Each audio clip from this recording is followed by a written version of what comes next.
So అంత historical city, అంత famous city కాబట్టి అక్కడే వాళ్ళ కింగ్ ఆయన ఏం చేశారు అంటే, సో ఇది ఒక టూరిస్ట్ ప్లేస్ కాబట్టి అంత ఇంటర్నేషనల్ కనెక్టివిటీ బాగుంటుంది కాబట్టి దాంట్లో అక్కడ కట్టాడనమాట ఈ బూర్జ్ ఖలీఫా అని. కనెక్టివిటీ టాలెస్ట్ టవర్ని కట్టారనమాట. సో ఆ టాలెస్ట్ టవర్ని కట్టి ఆ ఒక్క టవరే కాకుండా దాని చుట్టూ కైవారం లాగా చుట్టూతా ఒక హండ్రెడ్స్ ఆఫ్ బిల్డింగ్స్ కట్టారనమాట. ఆ బిల్డింగ్స్ అన్నీ ఫర్ కమర్షియల్ అండ్ రెసిడెన్షియల్ కూడా. సో పోష్ ఫ్యామిలీస్, బాగా డబ్బున్న వాళ్ళు అక్కడ రెసిడెన్షియల్ కూడా కొనుక్కొని ఉంటారు అన్నమాట, సీజనల్గా వెళ్ళి ఉండి రావటం కోసం, రైట్. సో దాని మీద అన్ఫార్చునేట్ ఈ మధ్య ఇరాన్, అమెరికా, ఇజ్రాయెల్ యుద్ధంలో ఇరాన్ వాళ్ళు దాని మీద బాంబింగ్ చేశారు. బూర్జ్ ఖలీఫా పక్కన, బూర్జ్ ఖలీఫా మీద వేయలేదు కానీ బూర్జ్ ఖలీఫాను ఆనుకొని చుట్టూతో కట్టి ఉన్నటువంటి ఆ ఎంఆర్ బిల్డింగ్స్ మీద వేశారు బాంబింగ్. అఫ్కోర్స్ ఆ డ్యామేజ్ అయితే దాన్ని మళ్ళీ రిపేర్ చేస్తున్నారు అనుకోండి, దట్ విల్ బి రీకన్స్ట్రక్టెడ్.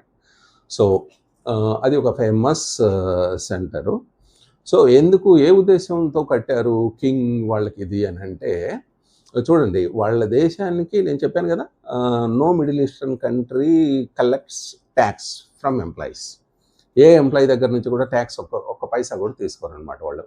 మరి ఎక్కడి నుంచి కడుతున్నారు? ట్రేడింగ్ అనమాట. దుబాయ్ మొత్తం ఇన్కమ్ మొత్తం total 80 to 85% of the income comes from trading only. So trade business నుంచే వస్తుంది దుబాయ్కి ఇన్కమ్ మొత్తం. 15 to 20% ఆయిల్ నుంచి, ఆయిల్ ఎక్స్పోర్ట్ చేయటం నుంచి వాళ్ళు వచ్చేది 15 to 20% మాత్రమే వస్తుంది అనమాట. మిగతా డబ్బు అంత హ్యూజ్ మనీ వస్తుంది అనమాట ట్రేడింగ్ నుంచి. సో ఈ ట్రేడింగ్ జరగాలి అంటే ఎలా ఉండాలి? చాలా మోస్ట్ అట్రాక్టివ్గా ఉండాలి కదా.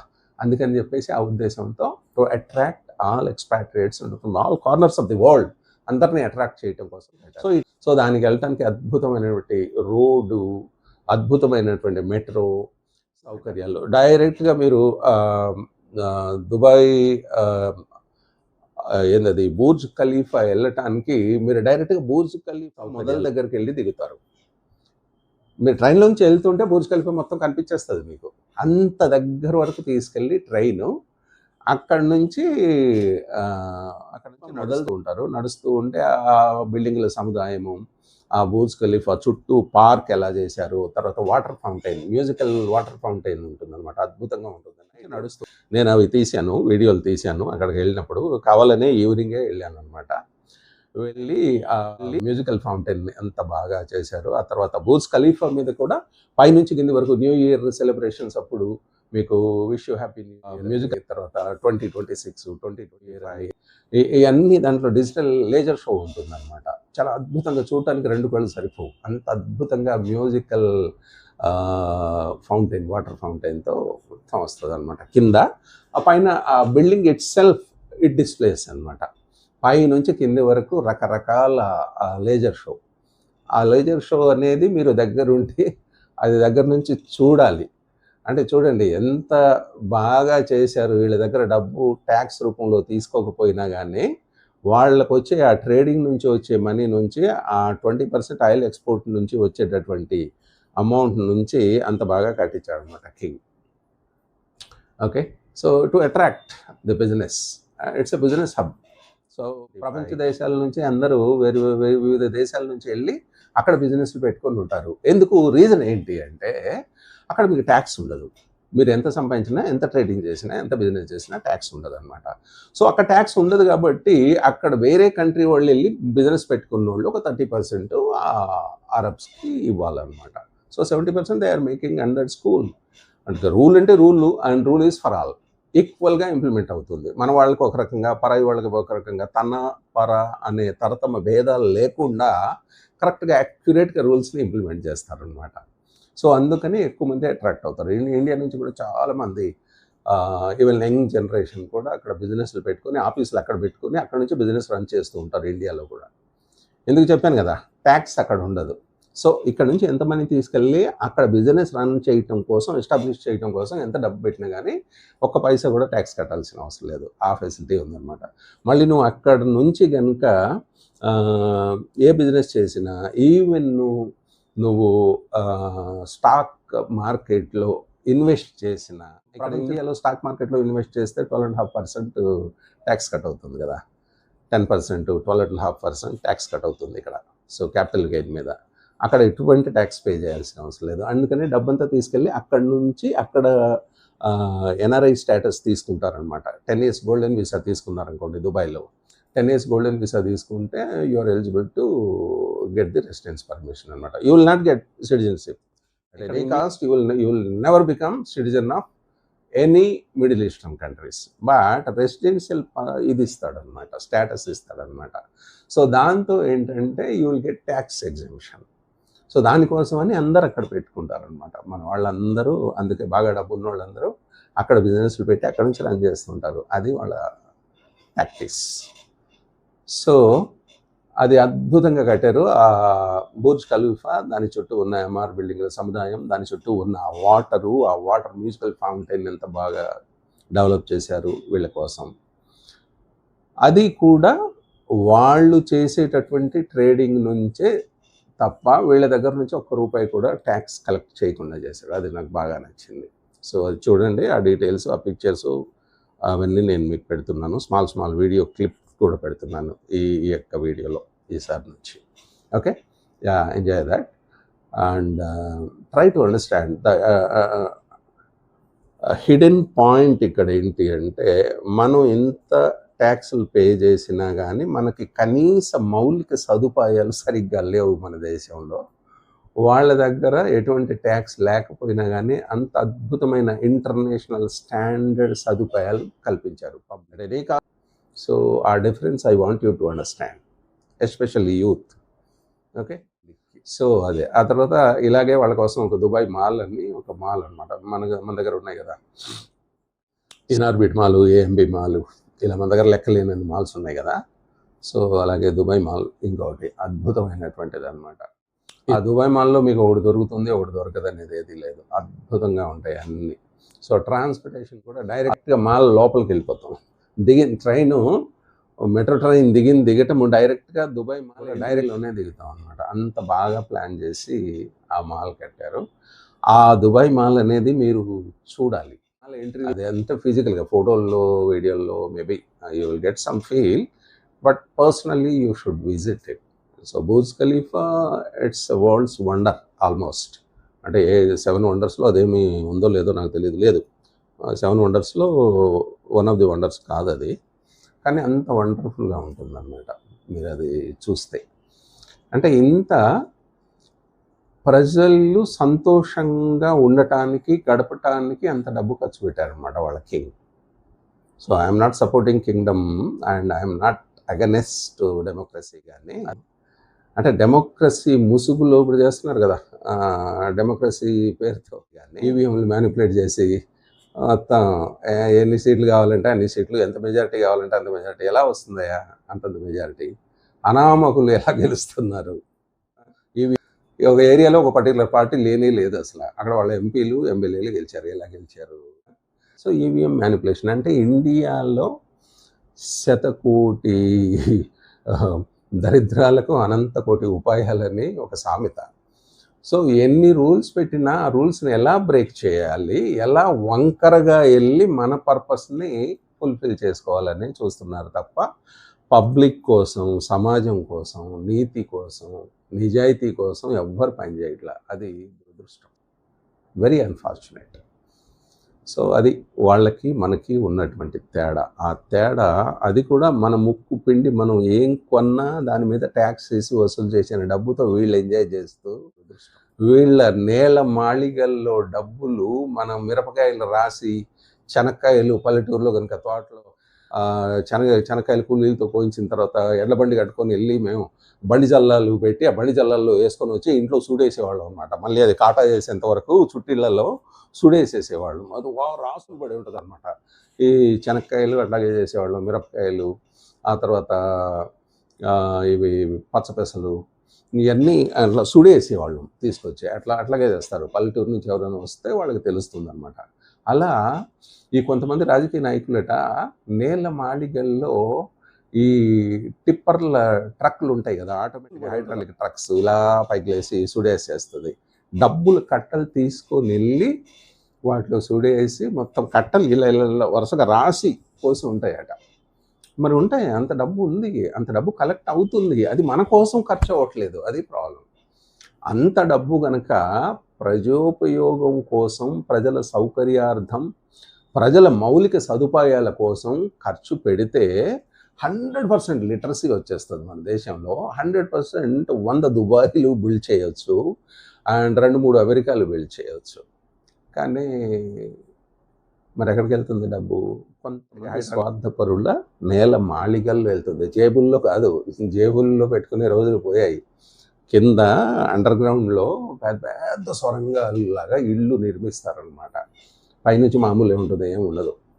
దాని లోపల వేస్తారు డబ్బు. ఎవరి డబ్బు? ట్యాక్స్ డబ్బు. అందరూ, ప్రజలందరూ కష్టపడి ఏది కొన్నా, ఉప్పు, పప్పు, ఉల్లిపాయ, చింతపండు ఏది కొన్నా దాని నుంచి వచ్చినటువంటి ట్యాక్స్ రూపంలో వచ్చిన మనీ ప్రజల కోసం ఖర్చు పెట్టాలి.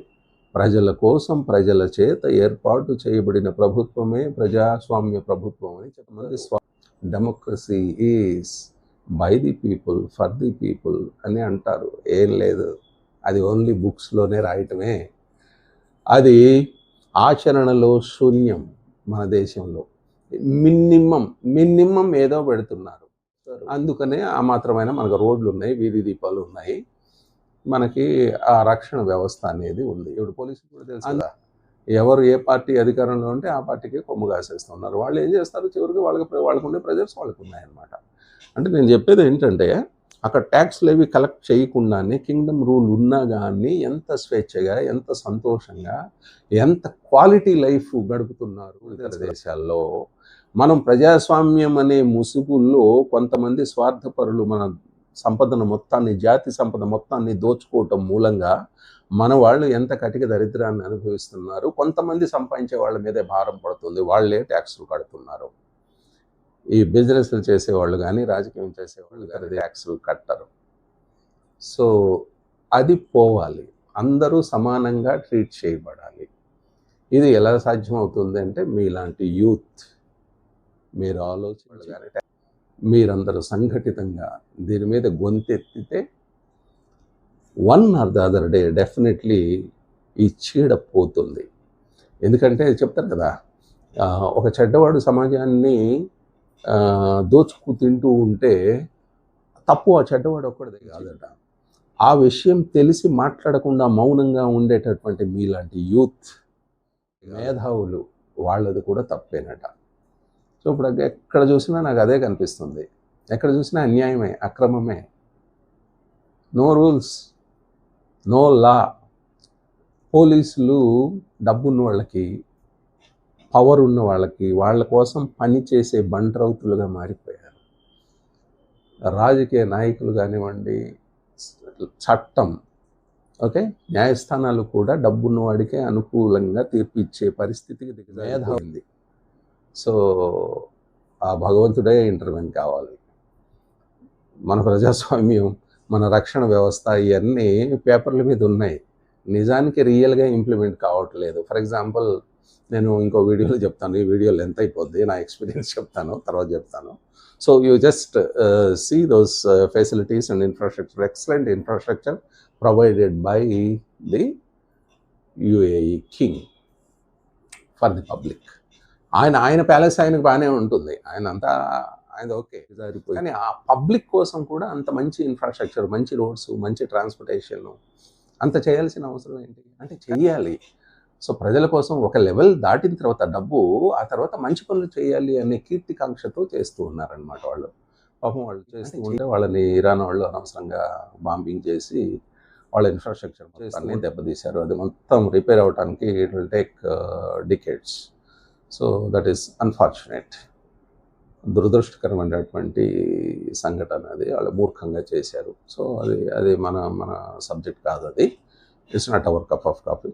We'll discuss in next someday in another video. So అది. ఆ తర్వాత దుబాయ్లో ముఖ్యంగా చెప్పుకోవాల్సింది ఏంటంటే, everything is well connected.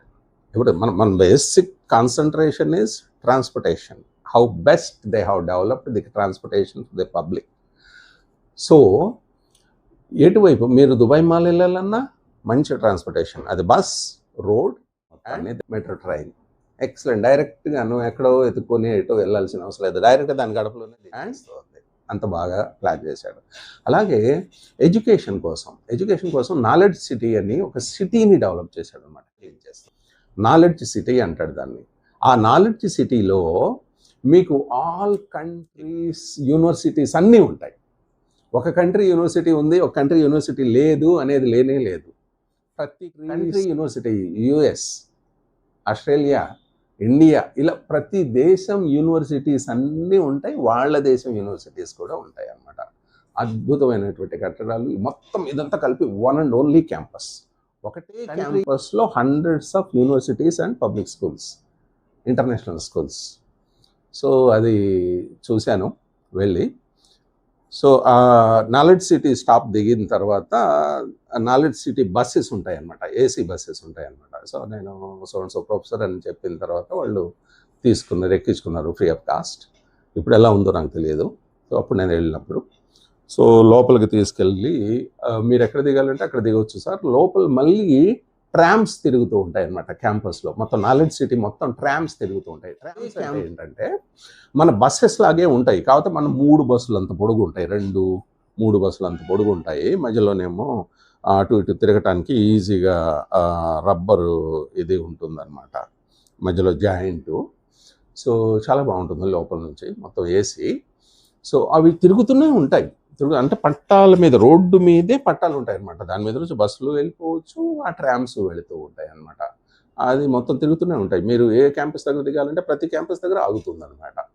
So ఆ క్యాంపస్ దగ్గర ఆ బస్ స్టాపులు కూడా ఏసీ బస్ స్టాప్లే ఉంటాయి. ఆఫ్ కోర్స్ ఏసీ లేకపోతే సర్వైవల్ కష్టం కదా అక్కడ. సో ఆ బస్ స్టాప్ లోపల కూడా ఆగిన చోట బస్ స్టాప్ ఉంటుందన్నమాట. అది కూడా that is equipped with AC and మంచి కూర్చోటానికి చాలా బాగుంటుంది. ఓకే. సో అలా ఆ నాలెడ్జ్ సిటీ మొత్తం Australian university, American universities, Indian universities and their own universities ఉంటాయి. చాలా అద్భుతంగా ఉంటుంది నాలెడ్జ్ సిటీ. ఒకసారి వెళ్తే మీరు నాలెడ్జ్ సిటీ సందర్శించండి. ఇప్పుడు ఆ ఫ్రీ ట్రాన్స్పోర్టేషన్ లోపలికి తీసుకెళ్ళడానికి ఉందో లేదో నాకు తెలియదు. Even you can walk inside and once you entered inside then you can board into that trams అనమాట. అద్భుతమైనటువంటి ఫెసిలిటీ అదొకటి. So that is free of cost, no tax, no ticket, nothing.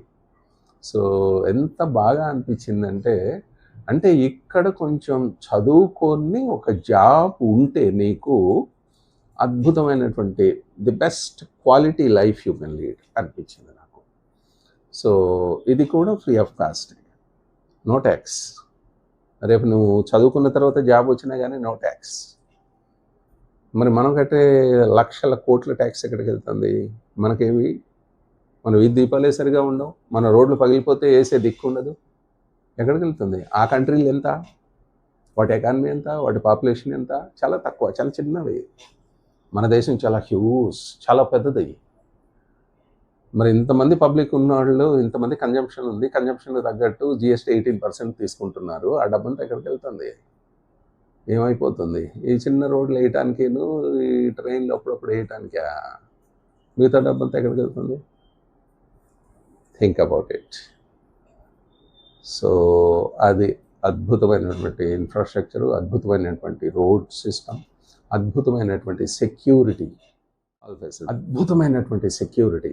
Mid night నువ్వు road మీద నడుచుకుంటూ వెళ్ళినా కానీ safe. There is no fear. So అంత మంచి ఇన్ఫ్రాస్ట్రక్చరు, అంత మంచి అడ్మినిస్ట్రేషను, అంత మంచి ఒక అంబియన్స్ క్రియేట్ చేశారు. Why can't it be created here?